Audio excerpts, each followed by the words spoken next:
Hi, welcome to another walk inside the Carpenter shop where we're trying to grow just a little bit and become the person that Christ has called us to be. Hopefully, you're growing and you see God changing you and transforming you in a variety of areas of life. I am reminded of the story. It's an old story, but any parent has probably had some level of this conversation, not the same one, but some level of this conversation with a child, especially if you come from a church background.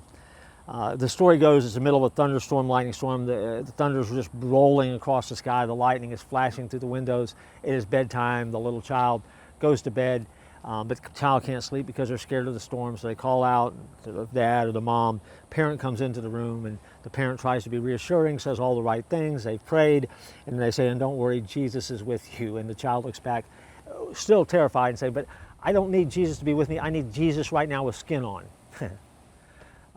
It's that child's way of simply saying, you know what, that's good, I got that, but what I really need is I need somebody here physically present with me now because I'm scared. We've been there. We've all been there. We've heard the spiritual answers at times. We've heard the good, well-intentioned spiritual answers, but what we really need is Jesus with skin on. Galatians 2, verse 20 says, I have been crucified with Christ. It's no longer I live, but Christ who lives in me. I hate to tell you, but you know what it means, right? I no longer live, but Christ lives in me. Radical idea here. You're Jesus with skin on. Oh yeah, go figure. That's you.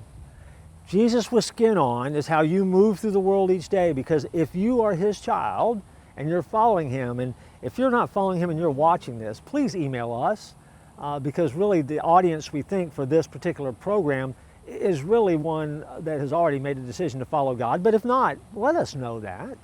If you stumble across this somehow, reach out to us and let us know. But if you are a follower, then it's Jesus that lives in you. You become what that little child needed in that moment. Don't be afraid to embrace that role. Don't throw that role off by offering some quasi-spiritual sounding advice. In other words, embrace who it is that God has called you to be. Be Jesus with skin on in a world that desperately needs to catch a glimpse of him. You can do it. I know you can.